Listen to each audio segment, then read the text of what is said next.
সুপ্রিয় দর্শক, আসসালামু আলাইকুম। এইমাত্র পাওয়া রাতের সর্বশেষ আপডেট সংবাদে আপনাকে জানাই স্বাগতম। শুরুতে জানাবো সংবাদ শিরোনাম।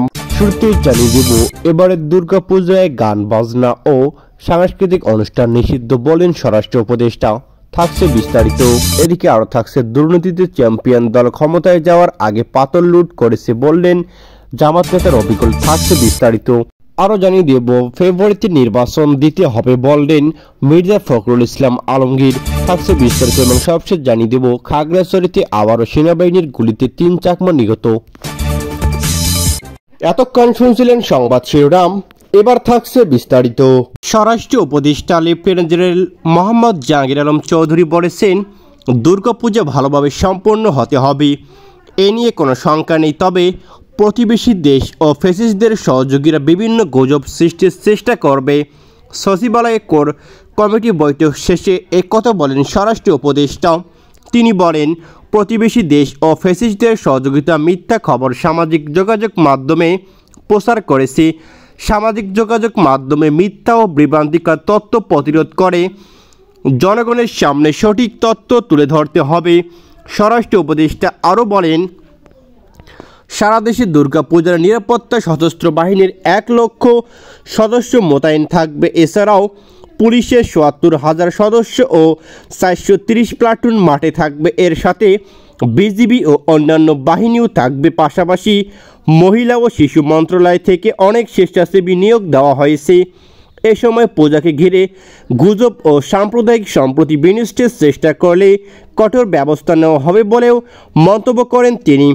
আগামী জাতীয় সংসদ নির্বাচন প্রসঙ্গে তিনি বলেন, প্রধান উপদেষ্টা ডক্টর মোহাম্মদ ইউনূস যুক্তরাষ্ট্রে যাওয়ার পরেও ফেব্রুয়ারিতে নির্বাচনের কথা বলেছে। ভোট নিয়ে প্রয়োজনীয় প্রস্তুতি নিচ্ছে মন্ত্রণালয়।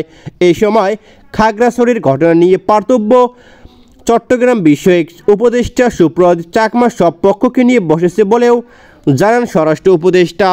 দুর্নীতিতে টানা 5 বছর চ্যাম্পিয়ন হওয়া একটি দল এবার ক্ষমতা জয়ে যাওয়ার আগেই পাথর বালু লুটেও চ্যাম্পিয়ন হয়েছে বলে মন্তব্য করেছে জামাতে ইসলামী সহকারী সেক্রেটারি জেনারেল রফিকুল ইসলাম খান। তিনি বলেছেন, দলটি 5 আগস্ট পরবর্তী সময় দেশের মালিক বনে গেছে।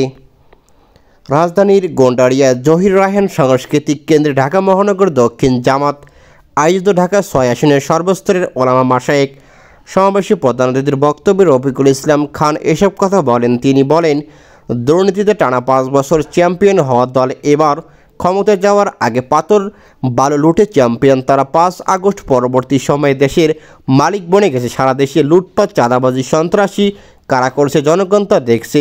সন্ত্রাস, চাঁদাবাজ, দুর্নীতিবাজ, লুটপাটকারীদের জনগণ ভোটের মাধ্যমে বয়কট করবে। আগামী নির্বাচন ভোটাররা সুষ্ঠুভাবে ভোট করতে দিতে পারলেও ইসলামের পক্ষে এক নীরব বিপ্লব ঘটবে ইনশাআল্লাহ। জামাতের এই নেতা আরও বলেন, আলেমদের ঐক্যের অবশ্যই পুরো জাতি খুশি হলেও একটি দল খুশি হতে পারেনি, কারণ তারা জানে ইসলামী দলগুলো ঐক্য হলেও জনগণ তাদের ঘৃণ্যভাবে প্রত্যাখ্যান করবে। যারা ক্ষমতায় গিয়ে জুলাই সনদ বাস্তবায়ন করতে চায়, এখন বাস্তবায়ন তাদের আপত্তি কেন?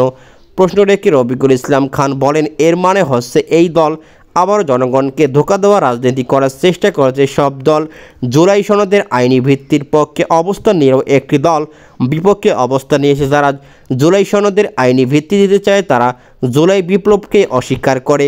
জুলাই বিপ্লবকে অস্বীকার করলে আওয়ামী লীগের মতোই পরিণতি ভোগ করতে হবে তাদের ইনশাআল্লাহ। বিএনপির মহাসচিব মির্জা ফখরুল ইসলাম আলমগীর বলেছেন, ফেব্রুয়ারিতে অনুষ্ঠিত হতে যাওয়া জাতীয় সংসদ নির্বাচনের ব্যাপারে রাজনৈতিক দলগুলোর কোনো সংশয় নেই। বিকেলে নিউ ইয়র্কের ম্যানহাটনের গ্র্যান্ড হায়াত হোটেলে সাংবাদিকদের সঙ্গে আলাপ করে তিনি একথা বলেছেন। জাতিসংঘের প্রধান উপদেষ্টা ডক্টর মোহাম্মদ ইউনূসের ভাষণে ফেব্রুয়ারি নির্বাচন প্রসঙ্গে অবস্থান যথেষ্ট জোরালো ছিল কিনা সাংবাদিকদের প্রশ্নের জবাবে মির্জা ফখরুল বলেন, প্রধান উপদেষ্টার ভাষণ খুবই শক্ত অবস্থানে ছিল। আমরা যারা রাজনৈতিক দল আছি আমাদের কোনো সংশয় নেই, আমরা নিশ্চিত 2026 সালে ফেব্রুয়ারিতে নির্বাচন হবে। তিনি বলেন, প্রধান উপদেষ্টা রাষ্ট্রের দায়িত্ব নেওয়ার পটভূমি, নানা চ্যালেঞ্জ এবং সেগুলো মোকাবেলায় গৃহীত পদক্ষেপ জাতিসংঘে তুলে ধরেছেন। আমরা খুশি যে প্রথমবারের মতো বিরোধী রাজনৈতিক দলকে সরকারি কার্যক্রমে সম্পৃক্ত করে তিনি জাতিসংঘে উপস্থাপন করেছেন। এর মূল উদ্দেশ্য ছিল জাতির ঐক্যকে তুলে ধরা। বাংলাদেশের প্রেক্ষাপটে এটি ছিল অনন্য একটি প্রচেষ্টা।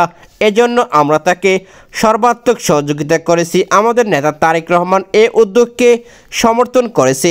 সংখ্যানুপাতিক প্রতিনিধিত্ব পদ্ধতি নিয়ে বিএনপির অবস্থান সম্পর্কে জানতে চাইলে মির্জা ফখরুল ইসলাম আলমগীর বলেন, আমরা নির্বাচনের জন্য পিয়ারের পক্ষে নই। উপরের কক্ষে নিয়েও এ বিষয়ে কোনো প্রস্তাব দেয়নি, তবে পরবর্তী সময়ে আলোচনা করে এ ধরনের বিষয়ে সমাধান বের করা যেতে পারে। এ সময় বিএনপির ভারপ্রাপ্ত চেয়ারম্যান তারেক রহমানের পররাষ্ট্র বিষয়ক উপদেষ্টা হুমায়ুন কবির সেখানে উপস্থিত ছিলেন। খাগড়াছড়িতে পাহাড়ি শিক্ষার্থীকে ধর্ষণের পরও ধর্ষকদের গ্রেপ্তার ও বিচার না করে উল্টো জম্ম ছাত্র জনতার শান্তিপূর্ণ অবরোধ কর্মসূচিতে হামলা করা হয়েছে বলে অভিযোগ তুলেছেন সচেতন ছাত্র যুব নাগরিক সমাজ। বিকেলে চট্টগ্রাম নগরের চেরাগি পাহাড় এলাকায় খাগড়াছড়িতে অবরোধ কর্মসূচিতে হামলা ও সহিংসতার প্রতিবাদে করা বিক্ষোভ মিছিল এই সমাবেশে এমন অভিযোগ তোলেন তারা। এর আগে নগরের ডিসি ছিল এলাকা থেকে মিছিল শুরু করেন তারা। মিছিলটি ডিসি ছিল চিরাগি মোড় প্রেস ক্লাব ঘুরে চেরাগিতে শেষ হয়ে যায়। সমাবেশে সচেতন ছাত্র যুব নাগরিক সমাজের প্রতিনিধি দীপান চাকমার সভাপতিত্বে বক্তব্য দেন অনেক কেন্দ্রীয় নেতা। এ সময় তারা বলেন, খাগড়াছড়িতে এক পাহাড়ি শিক্ষার্থীকে ধর্ষণের পরও দর্শকদের গ্রেপ্তার ও বিচার না করে উল্টো জম্মু ছাত্র জনতার শান্তিপূর্ণ অবরোধ কর্মসূচিতে হামলা করা হয়েছে। 3 দিন ধরে খাগড়াছড়িতে চলমান অবরোধে সামিল হওয়া ছাত্র জনতার উপর হামলা, বাড়িঘর অগ্নিসংযোগ এবং গুইমারায় গুলিবর্ষণে হতাহতের ঘটনা ঘটেছে, যা নিন্দনীয় এবং রাষ্ট্রের গণতান্ত্রিক অধিকারকে খারিজ করার শামিল। তারা আরও বলেন, অবিলম্বে চলমান পার্বত্য চট্টগ্রাম সমস্যাকে শান্তিপূর্ণ সমাধান ও দর্শকদের গ্রেপ্তার করে দৃষ্টান্তমূলক শাস্তি দিতে হবে। চট্টগ্রাম টিচার্স ট্রেনিং কলেজের শিক্ষার্থী প্রণয়ন চাকমার সঞ্চালনে এতে বক্তব্য দেন অনেক নেতারা।